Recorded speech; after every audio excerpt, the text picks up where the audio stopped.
नमस्कार, मैं हूं आपके साथ अलीम अतहर। जोहार। झारखंड की शुरुआत बड़ी खबर से करेंगे और लोहरदगा से इस वक्त बड़ी खबर आ रही है, जहां सूत्रों के हवाले से यह बड़ी खबर है। लोहरदगा में सर्च अभियान के 10वें दिन बड़ी कामयाबी मिली है। एक साथ कई नक्सलियों के पकड़े जाने की सूचना है।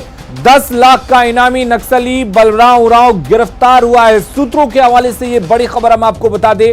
नक्सली दशरथ खेरवार, शैलेश्वर उरांव, शैलेंद्र भी गिरफ्तार हुए हैं। सूत्रों के हवाले से यह बड़ी जानकारी इस वक्त हम आपको दे रहे हैं। ये बड़े नक्सलियों के गिरफ्तार होने की सूचना है। लगातार 10 दिन से सर्च ऑपरेशन चलाया जा रहा था लोहरदगा के जंगलों में, और इस दौरान महिला नक्सली के पकड़े जाने की भी सूचना है।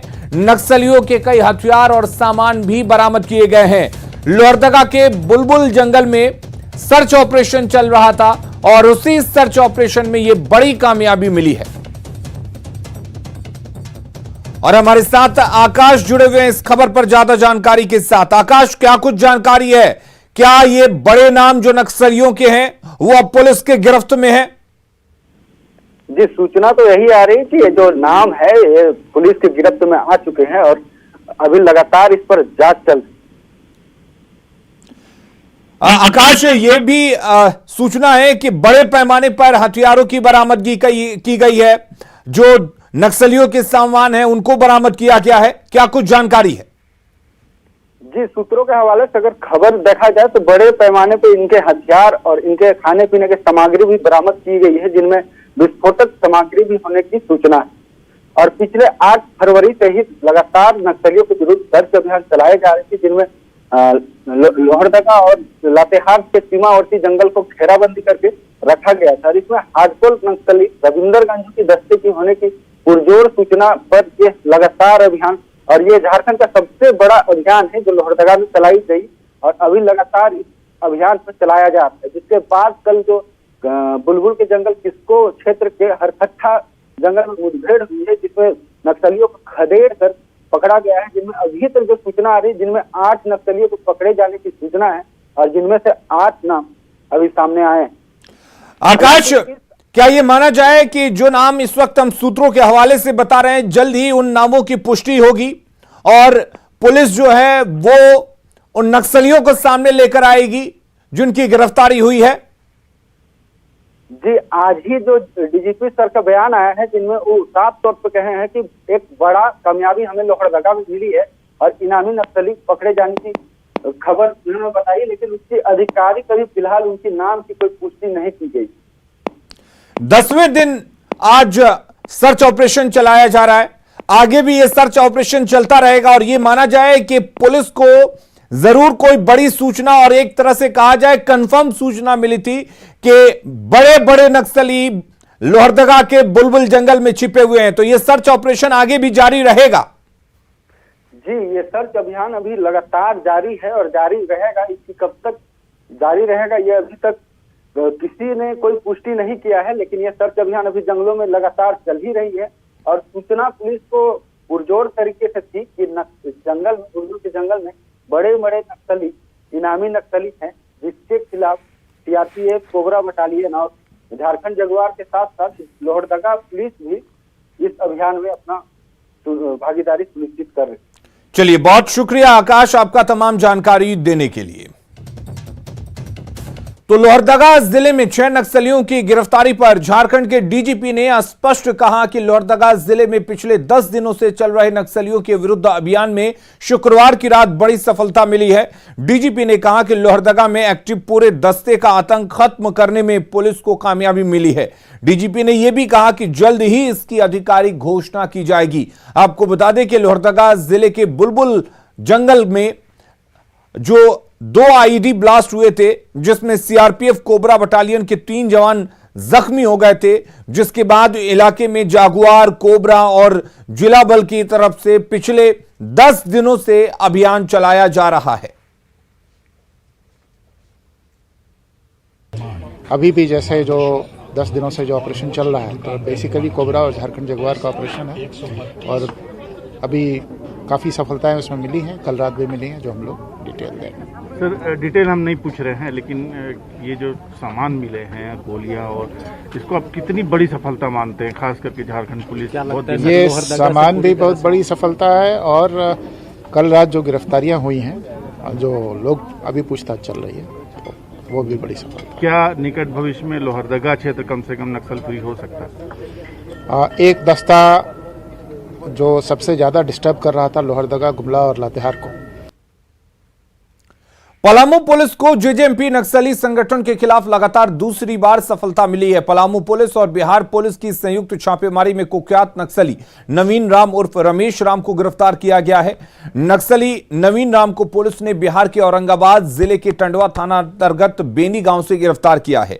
जानकारी के अनुसार गुप्त सूचना के आधार पर हुसैनाबाद एसडीपीओ पूज्य प्रकाश ने एक टीम गठित कर औरंगाबाद जिला के टंडवा थाना पुलिस और एसएसबी 29 बटालियन काला पहाड़ के पास संयुक्त छापेमारी में बिहार के टंडवा थाना क्षेत्र के बेनी गांव से यह गिरफ्तारी हुई है। आपको बता दें कि अभी 2 दिन पहले ही जेजेएमपी के एक और कुख्यात नक्सली इंदल पासवान को पलामू पुलिस ने बिहार के टंडवा से ही गिरफ्तार किया था।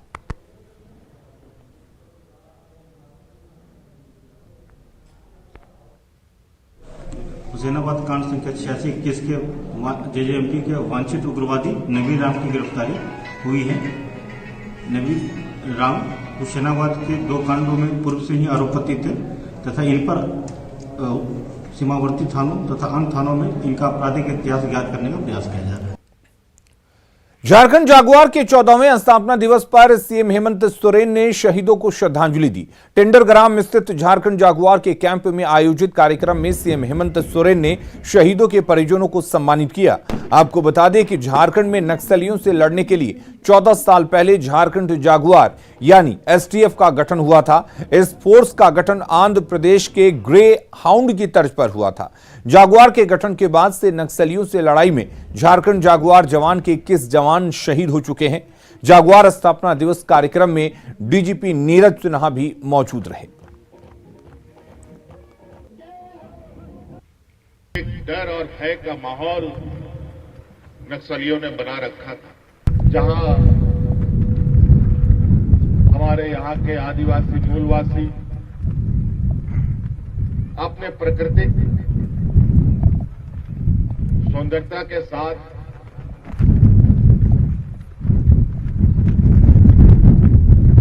शांत वातावरण में जीवन व्यतीत कर रहे थे। उन जगहों पर नक्सलियों ने अपनी गड़े जमाकर हमारे राज्य के भोले भाले ग्रामीणों को दिग्भ्रमित कर एक खूबसूरत वातावरण को खराब करने का प्रयास किया। झारखंड जागुआर हमारे लिए एक एलीट फोर्स है। इसको बनाया ही गया है झारखंड की जो विशेष समस्या है उसके निराकरण के लिए। इसका सिलेक्शन बड़ा टफ है। लोग आना चाहते हैं, बहुत शारीरिक योग्यता, मानसिक योग्यता देख करके उनको सिलेक्ट किया जाता है। ट्रेनिंग भी इनकी बड़ी अच्छी है, जो आपने अभी देखा। ट्रेनिंग के बदौलत ही ये अच्छे कार्य कर पाते हैं।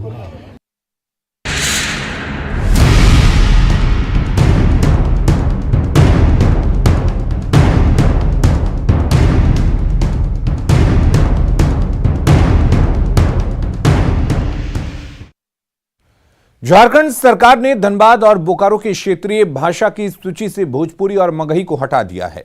झारखंड सरकार के कार्मिक एवं प्रशासनिक सुधार विभाग ने इस बारे में अधिसूचना जारी कर दी है। बोकारो और धनबाद जिले की क्षेत्रीय भाषा की सूची में अब नागपुरी, कुरमाली, खोरठा, उर्दू और बांग्ला को रखा गया है। बाकी जिलों की क्षेत्रीय भाषाओं की सूची में कोई बदलाव नहीं किया गया है। ये निर्णय लेने से पहले मुख्यमंत्री हेमंत सोरेन ने कांग्रेस प्रदेश अध्यक्ष राजेश ठाकुर और विधायक दल के नेता आलमगीर आलम को विश्वास में लिया। उनसे चर्चा के बाद सरकार ने यह कदम उठाया है। सरकार के इस कदम से इन भाषाओं के युवाओं को धनबाद और बोकारो में जिला स्तर की नौकरी नहीं मिलेगी।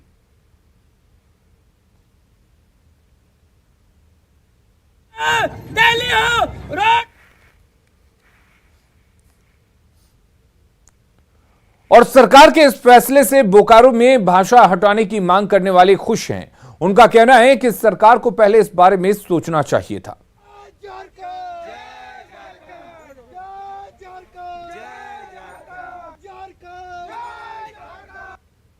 ये भाषा आज न कल पूरे झारखंड में फिर से दोबारा लागू करने की कोशिश होगी। इसलिए जब तक ये पूरे झारखंड से इस भाषाओं को, जो बाहरी भाषा है, उसको हटाया जाए, तब तक के लिए हमारा आंदोलन जारी रहना चाहिए। मित्रों, बिगुल फूकल गए, झारखंडी भाषा संघर्ष समिति के निर्माण भेले, पूरा झारखंडी भाषा संघर्ष समिति फैलले और हमनी लड़ाईटा आज जीत के लिए। जैसन चोरी छुपे मुख्यमंत्री राती नोटिफिकेशन देलथुन कि भोजपुरी मगही हो जाएगा, वैसने चोरी छुपे राती नोटिफिकेशन हटाए भी देलथिन। बोकारो और धनबाद से मगही और भोजपुरी क्षेत्रीय भाषा से हटाए जाने को लेकर अब कांग्रेस पल्ला झाड़ते नजर आ रही है। प्रदेश अध्यक्ष राजेश ठाकुर ने कहा कि उन्होंने सीएम के सामने अपनी बात रखी और समझाने की कोशिश की, लेकिन सरकार ने अपना फैसला ले लिया। मुख्यमंत्री जी से कि इस पर विराम लगाइए और इस पर संजीदगी से सोचिए कि क्या होना चाहिए और उसके लिए एक जो प्रोसेस होना चाहिए उसको करना चाहिए, क्योंकि कहीं ना कहीं इस तरह के विवाद को लेकर के, और जहां तक भाषा को लेकर के ये था, तो भाषा पलामू में भोजपुरी रेवेन्यू विलेजेस में बोली जाती है, अंगिका बोली जाती है गोड्डा में।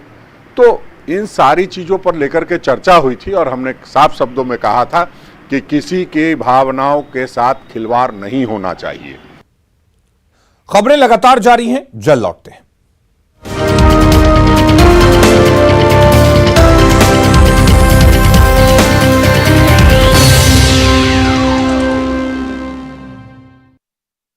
रहते थे, वहीं अब उनके अंदर दहशत है। ड्रोन से ठिकाने की तस्वीर मिलते ही दल बल के साथ पुलिस की टीम गंडक पार के दियारा पहुंच जाती है। आसमान में ड्रोन कैमरों को देख शराब माफियाओं में हड़कंप मच गया है। नवादा में पटना रांची NH 31 के चौड़ीकरण का काम चल रहा है। जगह जगह गड्ढे बनाकर छोड़ दिए गए हैं। कई बार इन गड्ढों में गिरकर बड़े बड़े हादसे होते रहते हैं और इस लापरवाही की शिकार इस बार पुलिस बन गई है। नवादा पुलिस की गाड़ी यहां दुर्घटनाग्रस्त हो गई। लापरवाही की वजह से गड्ढे में फंसी पुलिस की गाड़ी हवा में लटक रही है। हादसे की तस्वीर देख अंदाजा लगाना मुश्किल नहीं कि गाड़ी में बैठे पुलिस के जवानों की क्या हालत हुई होगी। दरअसल अकबरपुर थानाध्यक्ष और थाना का एक चौकीदार लोक अदालत में शामिल होने के लिए नवादा कोर्ट जा रहे थे। पटना रांची NH 31 पर फुलमा गांव के पास सड़क किनारे एक बड़ा सा गड्ढा था। पुलिस की गाड़ी चला रहे ड्राइवर इस गड्ढे को भांप नहीं सके और पलट गई पूरी की पूरी पुलिस की गाड़ी गड्ढे में। सड़क दुर्घटना में अकबरपुर थानाध्यक्ष के सिर में चोट लगी है। पुलिस की गाड़ी में बैठे चौकीदार भी घायल हैं। गड्ढे में पुलिस की गाड़ी छोड़कर गांव वालों ने घायल पुलिस कर्मियों को अस्पताल में भर्ती कराया है।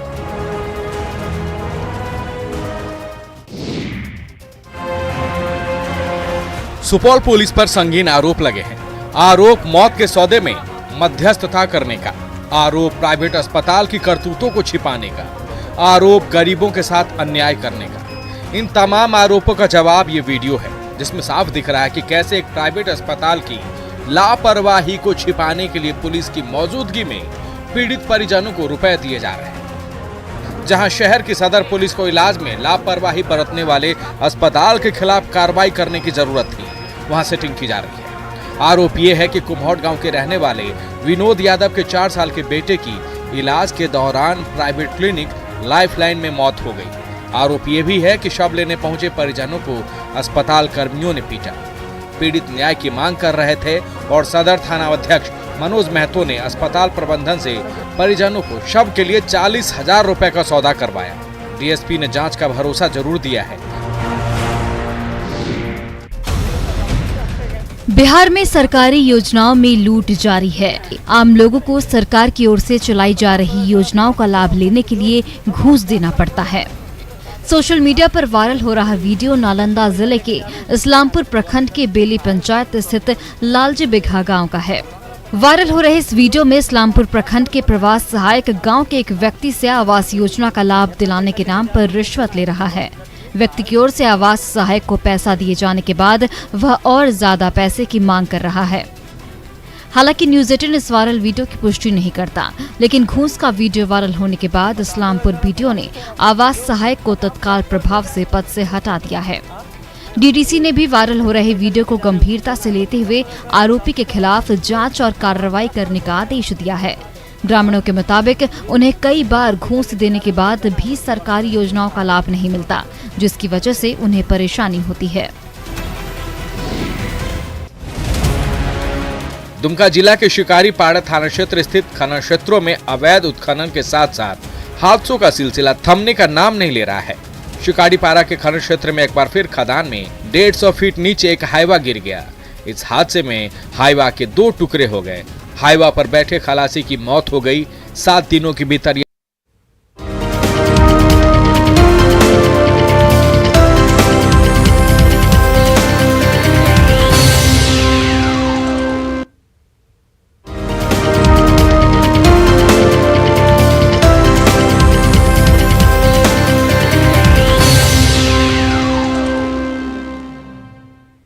झारखंड के धनबाद और बोकारो में क्षेत्रीय भाषा की सूची से भोजपुरी और मगही हटाने पर बिहार के सीएम नीतीश कुमार ने प्रतिक्रिया दी है। उन्होंने कहा है कि भोजपुरी और मगही बिहार झारखंड दोनों राज्य की भाषा है। साथ ही उन्होंने ये भी कहा कि ये राज्य हित में नहीं है और जो ये कर रहे हैं वो अपना ही नुकसान कर रहे हैं। मालूम है जो बिहार और झारखंड वो दोनों तो एक ही साथ रहा है ना, और बिहार और झारखंड का जो रिश्ता अलग होने पर भी, अरे हम लोग तो उसके पक्षधर थे, और हम लोगों का जो रिश्ता रहा है और झारखंड के लोगों का बिहार से, बिहार के लोगों का झारखंड से, वो कोई अलग नहीं है, एक साथ है। और जब कह रहे हैं कि 2 लैंग्वेज के बारे तो आश्चर्य की बात है। ये तो दोनों राज्य की भाषा है, ये मालूम ही नहीं है। जो बॉर्डर एरिया है पूरा सोच लीजिए, जो अलग हो गया है बिहार और झारखंड, उसी पूरे बॉर्डर को देख लीजिए। एक तरफ भोजपुरी का बगल में आपको दिख जाएगा और एक मगही, तो खैर आप भोजपुरी एक ही राज्य का है, यूपी में भी नहीं जी। वैसे बिहार और झारखंड एक ही था, उस सब का है। अगर इनके साथ भोजपुरी के साथ और मगही के साथ तो कर रहा है, ये बताइए तो वो तो उधर भी मगही है। तो ये बात हमको आश्चर्य लग रहा है। भोजपुरी भी उधर है, तो ये बात तो हमको आश्चर्य लग रहा है। और ये सब बात अगर कोई कर रहा है तो हम नहीं समझते हैं कि वो राज्य के हित में कर रहे हैं, वो पता नहीं किस कारण से कर रहे हैं, वो अपना ही नुकसान कर रहे हैं। बोकारो के कैंप 2 स्थित सिविल कोर्ट के पास बोकारो स्टील के द्वारा लगाए गए बिजली ट्रांसफार्मर में अचानक से आग लगने से अफरा तफरी का माहौल हो गया। देखते ही देखते ट्रांसफार्मर धू धू कर जलने लगा और इस दौरान ट्रांसफार्मर से विस्फोट की आवाज तक आने लगी। इस तस्वीर को देखकर लोग इधर उधर भागने लगे। लोगों ने इसकी सूचना तुरंत बोकारो स्टील के बिजली विभाग और झारखंड अग्निशमन विभाग को दी। इस दौरान बिजली को काट दिया गया। कुछ देर बाद मौके पर पहुंची अग्निशमन की एक गाड़ी ने आग पर काबू पाया।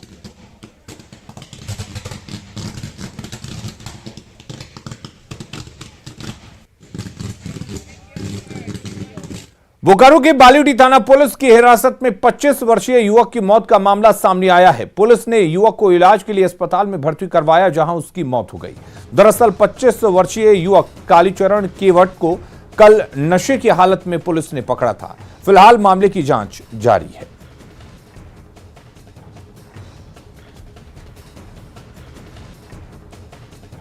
जामताड़ा जिले के नाला प्रखंड में 13 में से 11 गांवों का संपर्क बरसात के समय पंचायत से टूट जाता है। झारखंड राज्य बने 21 साल हो गए, लेकिन अभी तक यहां के लोगों को अस्थायी समाधान नहीं मिल पाया है। आपको बता दें कि यह इलाका झारखंड विधानसभा अध्यक्ष रविंद्रनाथ महतो के विधानसभा क्षेत्र में आता है। यहां के 11 गांवों के ग्रामीण पानी पीने के लिए दूसरे जगह पर जाते हैं और स्थानीय लोगों ने जनप्रतिनिधियों से शिकायत की, लेकिन उनकी सुध लेने वाला कोई नहीं है।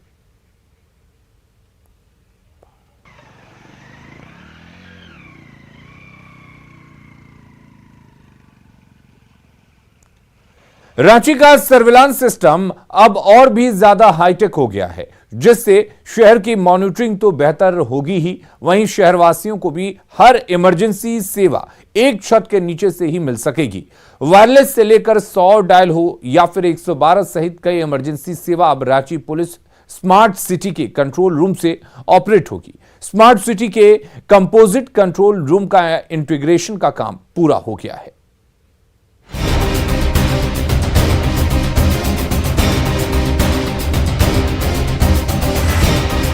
डीजीपी और मुख्य सचिव के साथ हुई पिछले दिनों उच्च स्तरीय बैठक के बाद रांची पुलिस को कई सुविधाएं और सौगात मिलने वाली है। इस फहरिस्त में क्राइम कंट्रोल सहित ट्रैफिक और इमरजेंसी सेवा को ध्यान में रखते हुए अब बहुत जल्द स्मार्ट सिटी के कंट्रोल रूम को रांची के CCR यानी कंपोजिट कंट्रोल रूम को इंटीग्रेट किया गया है। इसके साथ ही स्मार्ट सिटी के C4 से पूरे शहर की मॉनिटरिंग शुरू हो गई है। पुलिस के जितने भी CCTV कैमरे थे उसे भी स्मार्ट सिटी के C4 से जोड़ दिया गया है, जिस कारण न सिर्फ पुलिस के कंट्रोल रूम के कैमरे बल्कि स्मार्ट सिटी के कैमरे से भी पुलिस शहर की मॉनिटरिंग कर पाएगी। इस संदर्भ में स्मार्ट सिटी के C4 यानी कमांड एंड कंट्रोल यूनिट के कर्मी बताते हैं कि इससे न सिर्फ लोगों को सुविधा मिलेगी बल्कि प्रॉपर मॉनिटरिंग भी शहर की हो सकेगी। वहीं उन्होंने बताया कि जल्द ही यहां पर पुलिस कर्मी बैठने लगेंगे, तब ट्रैफिक चालान भी यहां से कटने लगेगा। Command control and communication centre के द्वारा यहां स्वास्थ्य संबंधी सेवा, इमरजेंसी किसी तरह की कोई इमरजेंसी हुई उस तरह का सेवा पहुंचाते हैं। बाहर से अगर जिस तरह का कॉल आएगा यहाँ समस्या का समाधान होगा। सर, जो भी क्राइम गतिविधि होता है उसको चेक करते हैं और किसी भी तरह का जो भी हादसा दुर्घटना कोई सा भी ऐसा होता है तो उसकी मॉनिटरिंग हम लोग करते हैं यहाँ से। रांची स्मार्ट सिटी में कई तरह के कैमरे लगी हैं, जिनमें 360 डिग्री के कैमरे के सहित कई कैमरे लगे हैं जिनसे मॉनिटरिंग की जा रही है। कैमरा लगे हुए हैं फिक्स, PTZ और 360। तो यहाँ 24/7 मॉनिटरिंग होता है। जो 64 लोकेशंस में 3 टाइप्स के कैमरा जो लगे हुए हैं हमारे, ये टोटल 64 लोकेशंस पे लगे हुए हैं। तो हम लोग सारा वो लोकेशंस को कवर करते हैं, लगातार मॉनिटरिंग होता है सिक्योरिटी पर्पज़ के लिए।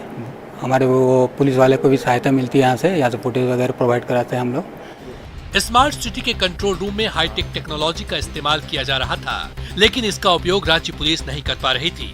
इस वजह से रांची पुलिस की कंपोजिट कंट्रोल रूम को स्मार्ट सिटी से जोड़ा जा रहा है, जो करीब करीब पूरा हो गया है। स्मार्ट सिटी से जुड़ने से रांची पुलिस न सिर्फ टेक्नोलॉजी में बेहतर हो जाएगी बल्कि ट्रैफिक सहित इमरजेंसी सेवा का बेहतर इस्तेमाल किया जाएगा, क्योंकि शहर के विभिन्न चौक चौराहों पर कई हाईटेक कैमरे लगाए गए हैं। एक छत से रांची पुलिस वायरलेस 100 112 और CCTV से शहर की मॉनिटरिंग करेगी। अभी उसमें वहाँ पे काम चल रहा है और हम लोग जल्द ही उसमें इंटीग्रेशन हम लोग कर लेंगे। हमारे जो भी वायरलेस के प्रतिनिधि है वो वहाँ बैठ रहे हैं, हम लोग वहाँ से इंस्ट्रक्शन भी पास करना शुरू कर दिए हैं और हम लोग धीरे धीरे वहाँ पे 100, 112 सारी जो सुविधा है सभी को वहाँ एकीकृत कर देंगे ताकि एक ही जगह से सारा कमांड एंड कंट्रोल हो जाएगा। स्मार्ट सिटी से रांची पुलिस की कंपोजिट कंट्रोल रूम का इंटीग्रेशन होते ही रांची पुलिस हाईटेक टेक्नोलॉजी से जुड़कर अपराधियों पर नजर रखेगी। साथ ही इमरजेंसी के वक्त आम व्यक्ति भी सीधे रांची पुलिस के संपर्क में रहेगा। इसका सीधा लाभ जनता को मिलेगा। ओम प्रकाश, न्यूज़ 18 रांची। खबरों का सिलसिला लगातार जारी है। आप बने रहिए न्यूज़ 18 बिहार झारखंड के साथ।